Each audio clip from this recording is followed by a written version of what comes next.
Hello दोस्तों, आप सभी का स्वागत है मेरे चैनल पर।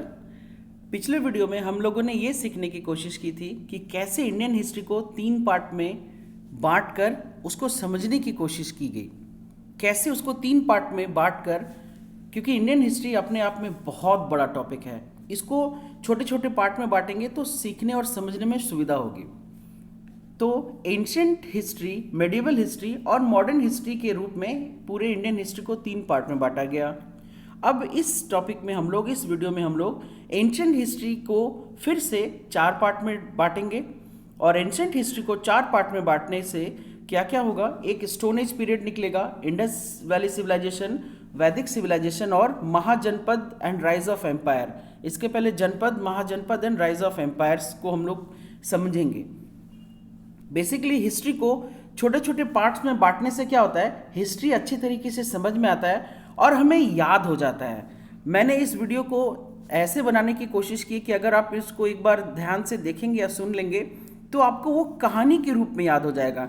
हिस्ट्री को याद करना थोड़ा कठिन है और हमें ज़्यादातर इसको याद करने में इंटरेस्ट की कमी होती है, मगर आप एक कहानी के रूप में अगर सुनेंगे और एक टॉपिक को दूसरे टॉपिक से सिलसिलेवार से जोड़ते जाएंगे तो आपको याद करने में कभी प्रॉब्लम नहीं होगा और आपको अच्छा भी लगेगा, इंटरेस्ट भी जागेगा। चलिए शुरुआत करते हैं स्टोन एज से। इस टॉपिक में हम लोग को बेसिकली ये 4 ही स्टेज पढ़ना है।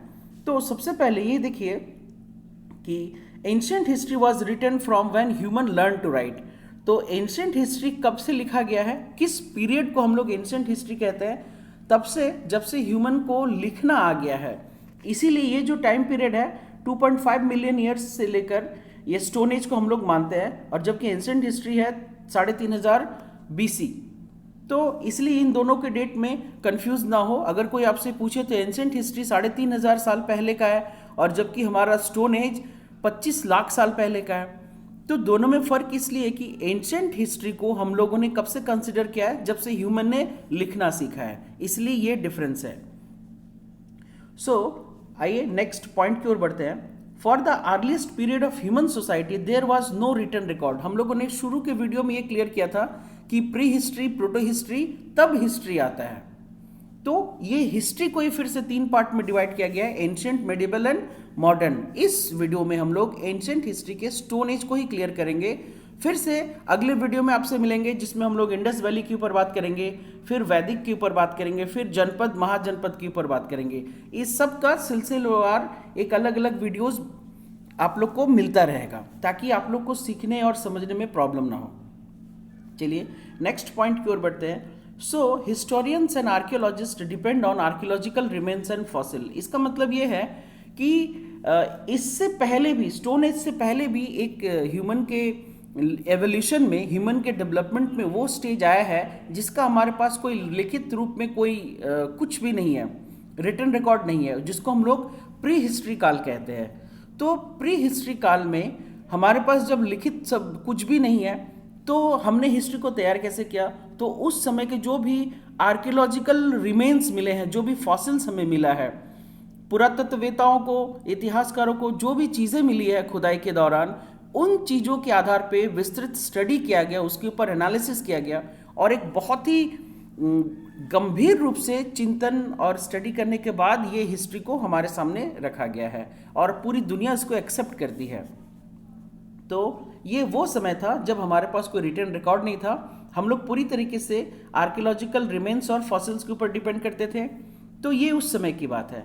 Since the tools used by these early humans were mostly made of stone, क्योंकि इस समय ज़्यादातर हर सारे काम, चाहे वेपन्स हो चाहे टूल्स हो, वो स्टोन के बने होते थे, इसलिए इस पीरियड को स्टोन एज कहा गया है और पाषाण काल भी हम लोग कह सकते हैं हिंदी में। चलिए आगे कंटिन्यू करते हैं। स्टोन एज को 3 पार्ट में फिर से डिवाइड किया गया है। आप लोग याद कर लीजिए, पैलियोलिथिक, मेसोलिथिक और नियोलिथिक। इस टॉपिक से बहुत बार क्वेश्चंस पूछे जाते हैं, बहुत सारे कॉम्पिटिटिव एग्जाम्स में भी सवाल पूछे जाते हैं कि स्टोन एज को किस पार्ट में बांटा गया है, किस पीरियड में ह्यूमन ने कब क्या सीखा। हम लोग इन सब के बारे में, इन तीनों स्टेज के बारे में इस वीडियो में विस्तृत जानकारी देने की मैं कोशिश करूंगा। पैलियोलिथिक एज और ओल्ड स्टोन एज को लगभग 2.5 मिलियन ईयर्स से 10,000 BC तक रखा गया है। इसके बाद मेसोलिथिक को 10,000 से 8,000 तक रखा गया है और नियोलिथिक को 8,000 से 4,000 तक रखा गया है। तो ये जो टाइम पीरियड है और ये पूरा का पूरा इस स्टेज को अलग नाम देने का एक बहुत बड़ा कारण है कि इस स्टेज से इस स्टेज में ट्रांसफॉर्म करने में ह्यूमन ने बहुत सारे चेंजेस दिखाए। इस स्टेज में किस तरीके से वो लोग काम करते थे और जब दूसरा स्टेज आया, जब उनके काम करने के तरीकों में चेंज आया, उनके हथियारों में चेंज आया, तो उस स्टेज को ही दूसरा नाम दे दिया गया। फिर धीरे धीरे ह्यूमन एक स्टेज से दूसरे स्टेज, दूसरे से तीसरे स्टेज, इस तरीके से वो ट्रांसफॉर्म करते गए और एक अलग अलग तरह का हिस्ट्री तैयार होता गया। चलिए आगे बढ़ते हैं। पैलोलिथिक एज और ओल्ड स्टोन एज। तो basically it is the earliest phase of the stone age. It is believed that it lasted between 2.5 million years ago to about 10,000 BCE. It was the longest phase of the Stone Age. ये human के life का सबसे लंबा दौर था जो लगभग 2 million मतलब 20 लाख साल से ज़्यादा ये समय रहा, जिसमें ह्यूमन अपने आप को अपने अंदर बहुत सारे डेवलपमेंट्स लाए। ह्यूमन का एक बहुत बड़ा स्टेज था जिसमें बहुत सारा चेंजेस आया। पहले वो किस तरीके से चारों हाथ पैर पर चलते थे, फिर धीरे धीरे खड़ा होना सीखा, फिर 2 पैरों पे चलना सीखा। ये अलग अलग स्टेज है, इसके ऊपर मैं फिर कभी वीडियो दूंगा जो ह्यूमन का जो अलग अलग स्टेज आया उसके ऊपर। अभी हम लोग स्टोन एज की बात करेंगे। चलिए, इसमें अगर किसी काल को समझना हो तो उसमें हमें उसके लिए हमें उस समय के फूड हैबिट, शेल्टर, ये सारी चीज़ों को समझने की कोशिश करनी होगी। तो फूड हैबिट के बारे में समझेंगे इस समय का। तो they use to hunting animals and gathering fruits, nuts and berries for the food. इस समय तक ह्यूमन हंटिंग करते थे और फ्रूट्स गैदर करते थे, नट्स, बेरीज, जो भी जंगल में खाने का सामान जो भी वो खा सकते थे, जो उनके खाने लायक था, उनको गैदर करते थे।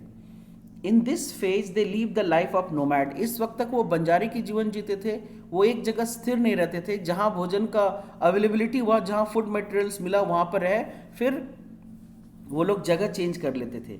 कभी कभार they were force to move due to natural disaster like earthquake, flood and drought.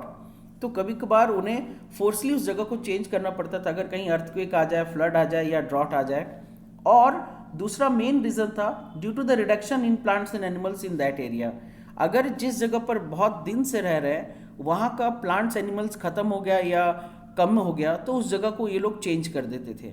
Basically next topic की ओर आते हैं। यहाँ पर हम लोग डिस्कस करेंगे टूल्स के बारे में। ये जो भी टूल्स हम लोग को दिख रहा है ये उस समय का ओरिजिनल टूल्स है।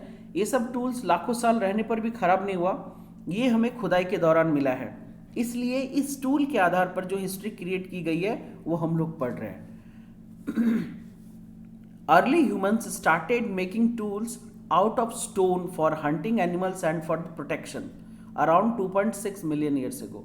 तो इतने लाख साल पहले बेसिकली सारा का सारा काम टूल से ही होता था। उसको वेपन्स के रूप में यूज़ करते थे या टूल्स के रूप में यूज़ करते थे स्टोन को। तो अलग अलग काम के लिए अलग अलग शेप का टूल स्टोन यूज़ करते थे। तो these tools were mostly of a flint. ये टूल्स बेसिकली फ्लिंट का बना होता था। फ्लिंट एक टाइप का स्पेशल स्टोन है which can be chipped easily, जो बहुत आसानी से उसको चिप कर सकते हैं और उस पर धार ला सकते हैं और अलग अलग आकार दे सकते हैं। Basically human settled in that area where there was a huge supply of flint. जाहिर सी बात है ह्यूमन उसी जगह पर बसते थे, माने रुकते थे, रहते थे जहाँ पर इस फ्लिंट स्टोन का सप्लाई बहुत ज़्यादा हो। Archaeologists have discovered a variety of crude stone tools such as hand axe, chopper, scraper, bowler. Archaeologist को बहुत सारा एक टूल्स का बहुत मतलब वैरायटी मिला है, जिसमें एक्स है, चॉपर है, स्क्रैपर है, और उसके आधार पर एक स्टोरी को, एक हिस्ट्री को क्रिएट किया गया है। साथ ही साथ bones and wooden sticks were use to make harpoons for fishing. यहाँ पर बोन्स का इस्तेमाल और वुडन स्टिक का भी इस्तेमाल किया जा रहा है as a harpoon for fishing, needles for stitching and blades for cutting. यहाँ पर ये सब चीज़ों का भी रूप में इस्तेमाल किया जा रहा है। नेडल्स के रूप में सुई का इस्तेमाल स्टिचिंग करने के लिए, ब्लेड्स का इस्तेमाल कटिंग करने के लिए, मछली पकड़ने के लिए हार्पून का इस्तेमाल, इस तरीके से टूल्स का इस्तेमाल किया जाने लगा। नेक्स्ट टॉपिक है शेल्टर। तो शेल्टर में क्या है कि people in the old age lived in natural rock caves. ये तो एनिमेटेड है, मगर इससे एक अंदाज़ा लगाया जा सकता है कि उस समय लोग इसी तरीके से किसी गुफा वगैरह में रहते थे। Temporary shelters were made of sticks, bones, mud and animal hide. ये टेम्पररी शेल्टर्स बनाए जाते थे स्टिक्स के, बोन्स के, मड के और जानवरों के खाल से।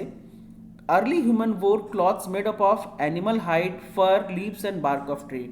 ये हम लोगों ने पहले भी पढ़ा है कि इस समय तक मानव जो कपड़ा नहीं, जो शरीर को ढकने के लिए पहनते थे वो जानवरों को खाल से बना होता था, या फिर फर से बना होता था, या फिर पत्तों से बना होता था, या फिर बार्क ऑफ ट्री से बना होता था, खासकर to protect themselves against heat, cold and rain. इन सब चीज़ों से बचाने के लिए ही शरीर को ढकते थे। नेक्स्ट है, ये बहुत ही इंपॉर्टेंट डिस्कवरी है उनके लाइफ में, वो है fire.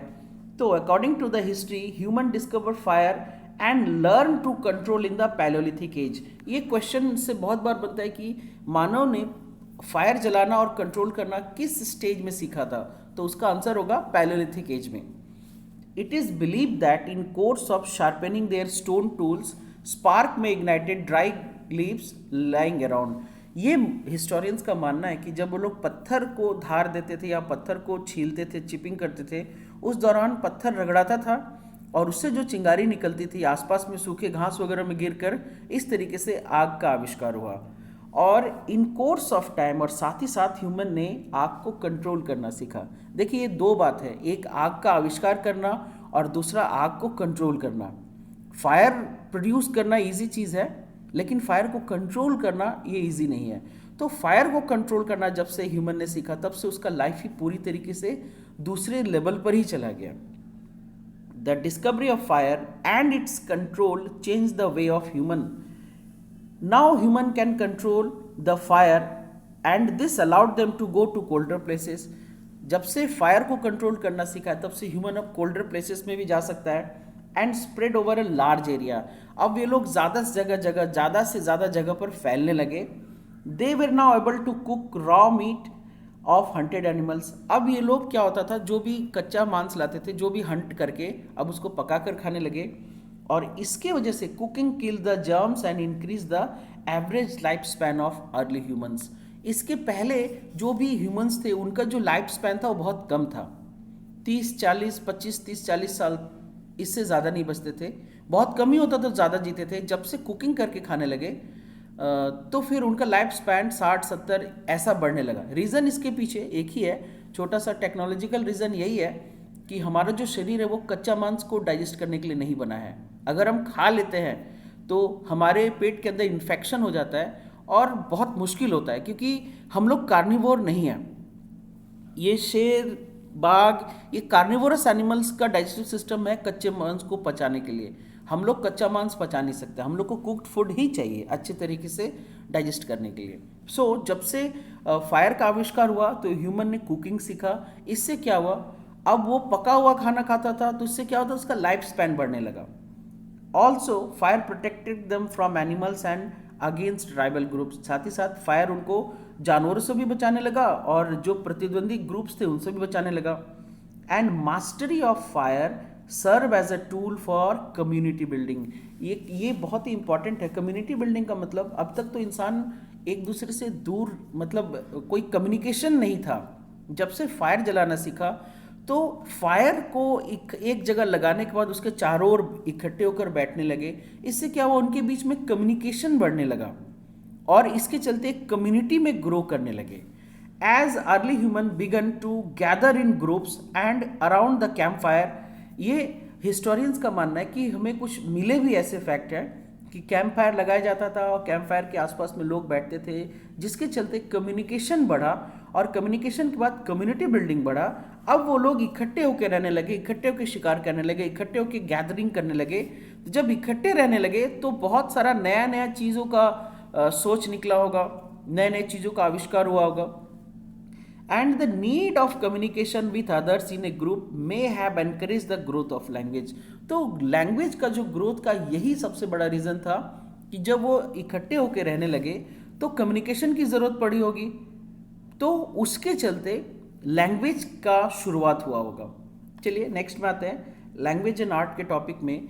Early humans communicate with sign language और थ्रू ड्राइंग्स। ये हमारे पास जो प्रूफ है, आर्कियोलॉजिस्ट ने जो हमें प्रूफ दिया है उससे ये पता चलता है कि अर्ली ह्यूमंस पहले साइन लैंग्वेज से एक दूसरे को इशारा करके अपने फीलिंग्स को बताते थे या फिर ड्राइंग के थ्रू बताते थे।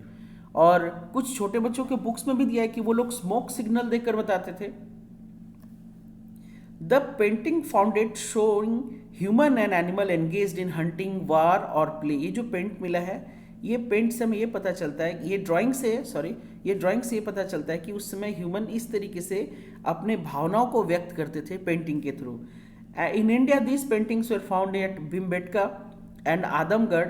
ये मध्य प्रदेश में है, भीमबेटका और आदमगढ़, वहाँ पर ये केव पेंटिंग्स मिला है। Early humans may have started developing his spoken language sometimes around 1 lakh years ago। तो धीरे धीरे लैंग्वेज का जो डेवलपमेंट हुआ, ये आर्कियोलॉजिस्ट का मानना है कि शायद 1 लाख साल पहले के आसपास लैंग्वेज का डेवलपमेंट हुआ होगा। नेक्स्ट जो स्टेज है, अभी तक का जो स्टेज था कि ह्यूमन इस तरीके से आग जलाना सीखा, अभी भी शिकार कर रहा है। नेक्स्ट जो स्टेज है वो है मेसोलिथिक एज। ये दूसरे पीरियड में ट्रांसफॉर्म होने का सबसे बड़ा रीजन यही है कि the Mesolithic as extended from 10,000 to 8,000। The earth became warmer and large part of glaciers started melting. ये आर्कियोलॉजिस्ट का मानना है और उस समय का जो प्रूफ है उसके आधार पर ये निष्कर्ष लाया गया, ये कंक्लूजन लाया गया कि उस समय पृथ्वी बहुत गर्म हो गई होगी और ग्लेशियर्स मेल्ट करना स्टार्ट किए होंगे, जिसकी वजह से a large part of land was open and green vegetation was in abundant. बहुत बड़ा जो पार्ट था अर्थ का ग्लेशियर से ढका हुआ था, अब वो मेल्ट होने की वजह से खुलकर सामने आया और एक बहुत वैरायटी ऑफ ग्रीनरी आ गया सामने, and A variety of grain bearing grass was common. और इसी के चलते बहुत सारे घास का जो फैमिली है, ये जो हम लोग जिसको पैडी कहते हैं, व्हीट कहते हैं, बार्ली, ये सारा ग्रास फैमिली में ही आता है। तो इसके चलते एक बहुत बड़ा ग्रेन बियरिंग ग्रास, जो नॉर्मल ग्रास होता है, ये ग्रास तो नॉर्मल है लेकिन कुछ ग्रेन बियरिंग ग्रास भी होता है जिसको हम लोग पैडी व्हीट वगैरह कहते हैं, ये अपने साथ ग्रेन को कैरी करती है। तो इस तरीके का नया घास लोगों के सामने आया और जिसके वजह से ह्यूमन ने इनको गैदर करना स्टार्ट किया एज अ ग्रेन, एंड धीरे धीरे धीरे large stone tools are converted into small and sharper tools called microlith. ये जो परिवर्तन आया स्टोन टूल्स का छोटे शेप में और अलग अलग आकार में, ये ट्रांसफॉर्मेशन के चलते ह्यूमन का जो एज था वो पूरी तरीके से चेंज हो गया, नाम ही बदल गया mesolithic age. Now they use as a tip in arrows and spear. पहले क्या होता था, पूरा का पूरा एक बड़ा सा स्टोन होता था, उसको ये लोग फेंक कर मारते थे एनिमल्स के ऊपर। अब क्या हो रहा है, एक स्टिक लेते थे, स्टिक के ऊपर सिर्फ एक पत्थर को बांध दिया इस तरीके से और इसको फेंक कर मारने लगे। ये हल्का भी होने लगा और इजी टू यूज भी है। तो एरो में, स्पेयर्स में, भाले में इसका इस्तेमाल करने लगे। And several mesolithic sites in India, Karnataka, Tamil Nadu, Telangana, Rajasthan, Uttar Pradesh and Madhya Pradesh के पास हमें मेसोलिथिक साइट्स मिले हैं जहाँ से ये सारे टूल्स वगैरह हमने कलेक्ट किए हैं। और उसके आधार पर ये स्टोरी, ये हिस्ट्री क्रिएट किया गया है कि इस तरीके से ह्यूमन एक दूसरे फेज में आ गया है। Now human started living A settled life and become a food producer. क्योंकि धीरे धीरे ये जो ग्रेन को गैदरिंग करने की आदत थी, ये ग्रेन गैदर करने की वजह से जहाँ गैदर करते थे वहाँ पर एक नया पौधा उगाता था और धीरे धीरे धीरे एक लंबे समय तक इंसान ने फूड ग्रो करना सीखा और वो फूड प्रोड्यूसर बन गया। तो ये फूड प्रोड्यूसर बनना, उनके टूल्स में चेंजेस लाना, ये एक दूसरे एज की ओर ह्यूमन का ट्रांसफॉर्मेशन है, पैलियोलिथिक से मेसोलिथिक। नेक्स्ट टॉपिक में हम पढ़ेंगे अब फिर से एक और चेंज आया वो ह्यूमन का, वो नियोलिथिक एज में गया। उसमें क्या था, इट लास्टेड फ्रॉम 8,000 to 4,000। ये भी लगभग 4,000 साल का था sorry. The discovery of fire mark the end of the old stone age and stone tools was characterised by shape, by polishing और ग्राइंडिंग। धीरे धीरे फायर का आविष्कार हुआ, टूल्स, स्टोन टूल्स में चेंजेस आए। अब now human started living in a settlement in a permanent village. एक विलेज टाइप के एरिया में सेटल्ड होकर रहने लगे और साथ ही साथ human learn to raise crop and live stock. ये लाइव स्टॉक क्या है, ह्यूमन जो इस समय तक एनिमल टेमिंग करना सीख गए थे, जैसे जो कैटल्स होते हैं, काऊ, गॉट, पिग, शीप, बफेलोज, ये सबको जो टेमिंग करते थे, इससे क्या होता था, ये लोग ह्यूमन के साथ ही रहने लगे, डॉग्स, हैन। तो इससे क्या होता था, ह्यूमन अब पूरी तरीके से शिकार पर डिपेंडेंट होने नहीं होने लगा, क्योंकि अब वो फूड प्रोड्यूसर हो गया था। और जो ये जो लाइफ स्टॉक रेस करने लगा कैटल्स वगैरह का, इससे क्या होता था, इसको मिल्क, मीट, फर, ऊल, बहुत सारी चीज़ें बहुत आसानी से घर में ही मिलने लगी। तो अब ये सेटल्ड होकर एक जगह बसने लगा, अब नोमैडिक लाइफ भी छोड़ दिया। So they do not depend only on hunting and fishing and gathering. Domestication of plant animals were started. ये प्लांट्स को इकट्ठा करके उसको रखना, दोबारा फिर से क्रॉप के रूप में क्रॉप ग्रो करने के लिए, और एनिमल्स को डोमेस्टिक बना के रखना, ताकि इससे भी एक लाइफ स्टॉक बड़ा सा रेज हो जो काम आए आगे चल के। तो ये नियोलिथिक पीरियड में स्टार्ट हुआ। Settlement give introduction of pottery and webbing activities. एक जगह पर बस के रहने की वजह से नए नए और भी चीज़ों का ज़रूरत पड़ा होगा, और उसके चलते पॉटरी बना होगा, वीविंग एक्टिविटीज आया होगा। Now this settlement went at the where at the bank of rivers like Tigris, Nile और इंडस। क्योंकि जितने भी बड़े बड़े सिविलाइजेशंस आए, चाहे मेसोपोटामियन सिविलाइजेशन हो, इजिप्शियन सिविलाइजेशन हो, इंडस वैली सिविलाइजेशन हो, चाइनीज सिविलाइजेशन हो, ये सारा सिविलाइजेशन किसी न किसी रिवर के किनारे ही है। क्योंकि ये जो इंडस रिवर के किनारे ये इंडस वैली सिविलाइजेशन आया, इजिप्शियन सिविलाइजेशन नाइल नदी के किनारे आया, टिग्रिस है मेसोपोटामियन सिविलाइजेशन के पास। तो हर एक सिविलाइजेशन किसी न किसी रिवर सोर्स के पास ही आया है। So neolithic age was succeeded by copper age. इस समय तक ह्यूमन का इस तरीके का टूल था। इसके बाद ह्यूमन के लाइफ में मेटल्स का एंट्री होता है, जिसको हम लोग फर्स्ट मेटल है कॉपर। ह्यूमन ने फर्स्ट कॉपर मेटल को यूज करना सीखा, फिर वो उसका एक नया स्टेज आ गया। ये अब तक तो अभी तक ये लोग माने स्टिक में स्टोन का यूज कर रहे हैं, अभी तक ये लोग स्टोन एज में ही जी रहे हैं। पैलोलिथिक, मेसोलिथिक, नियोलिथिक, तीनों एज में थोड़े थोड़े चेंज आए। आग जलाना सीखा, फिर धीरे धीरे बड़ा स्टोन को, बड़े स्टोन टूल्स को छोटे स्टोन टूल्स में बदला, फिर धीरे धीरे सेटल होना सीखा, एक जगह बसना सीखा। तो और इस तरीके से ह्यूमन का जो स्टेज था वो भी चेंज होता गया, पैलोलिथिक से मेसोलिथिक, मेसोलिथिक से नियोलिथिक। इस तरीके से धीरे धीरे ह्यूमन का जो स्टेज है वो चेंज होता चला गया। आपको याद रखना है, पैलोलिथिक, मेसोलिथिक, नियोलिथिक। मेसोलिथिक में सेटल्ड होना शुरू किया, और नियोलिथिक में क्रॉप्स उगाना शुरू किया, एनिमल्स को डोमेस्टिकेशन करना शुरू किया, और साथ ही साथ उनका टूल्स बिल्कुल छोटे होने लगे, इस तरीके से होने लगे, बहुत ज़्यादा असरदार होने लगे। ये एक छोटा सा एनिमेटेड पिक्चर है कि इस टाइप का शायद सेटलमेंट रहा होगा। और जब इंसान एक जगह रहने लगा तो वीविंग एक्टिविटी, वो बास्केट वगैरह बनाना, चटाई वगैरह बनाना, प्लांट्स से, प्लांट के लीव्स को यूज़ करके, फिर पॉटरी का इस्तेमाल करना, मिट्टी के कीचड़ से, इस तरीके से ह्यूमन के लाइफ में धीरे धीरे एक बहुत बड़ा ट्रांसफॉर्मेशन आया। ये सारे टूल्स वगैरह मिले हैं नियोलिथिक साइट्स के, तब उसके आधार पर ये हिस्ट्री क्रिएट किया गया है। नेक्स्ट है, हम लोग इसी में ही पढ़ेंगे, इसको हम लोग कैल्कोलिथिक एज कहते हैं या कॉपर स्टोन एज कहते हैं। ये स्टोन एज से बाहर का है। ये अराउंड 4000 ईयर्स अगो का है, जब human started using copper. Human ने कॉपर को यूज करना शुरू कर दिया था। कॉपर एक मेटल था, अब पूरी तरीके से पत्थर पर डिपेंड नहीं होना था। अब कॉपर और स्टोन दोनों को यूज करने लगे, अलग अलग अपने लाइफ के हर जगह पर। Along with stone tools, they made the tools of copper, which were much stronger than the stone. अब कॉपर के चाकू, एक्स, ये सब चीज़ से जानवरों का खाल काटने में सुविधा होने लगा, कोई भी चीज़ को काटने में, सुई बनाने में। इस तरीके से जो भी वेपन्स या फिर माने टूल्स हो, वो कॉपर मेटल के बनने लगे। ये थोड़ा स्ट्रांग होता था, तो काम करने में सुविधा बढ़ गया। Since both stone and copper were used, so it is called as Chalcolithic और Copper Stone Age. इस कंडीशन तक, इस समय तक, अब ह्यूमन कॉपर और स्टोन दोनों का इस्तेमाल करना सीख गया था, और दोनों को अच्छे तरीके से माने सही तरीके से इस्तेमाल करना सीख गया था। तो फिर से उसका स्टेज चेंज हुआ, जिसको हम लोग कैल्कुलिथिक एज कहते हैं। It was an important period in the life of man which mark the change from stone to metal. ये जो समय था स्टोन से मेटल का जो ट्रांसफॉर्मेशन था, ये समय ह्यूमन के लाइफ में धीरे धीरे धीरे बहुत सारे चेंजेस को लेकर आया था। During chalcolithic age man was scared of natural phenomenon. इस समय तक जो हमारे अर्ली ह्यूमन थे वो नेचुरल फिनोमिनन से डरते थे, जैसे थंडर स्टॉर्म हो गया, फॉरेस्ट फायर हो गया।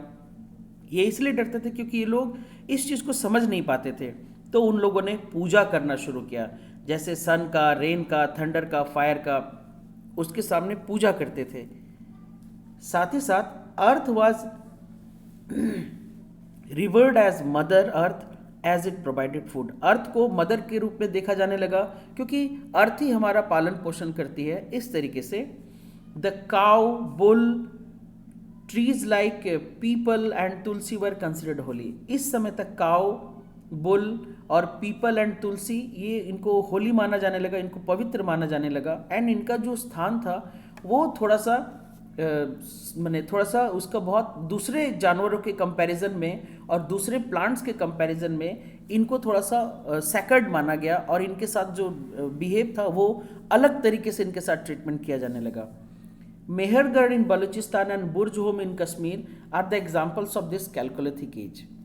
तो इस वीडियो में, ये मेरा वीडियो एंड हो चुका है। इस वीडियो में हमने ये चीज़ देखा कि कैसे ह्यूमन धीरे धीरे स्टोन से मेटल की ओर बढ़ा और पूरी तरीके से एक स्टेज से दूसरे स्टेज में ट्रांसफॉर्म हुआ।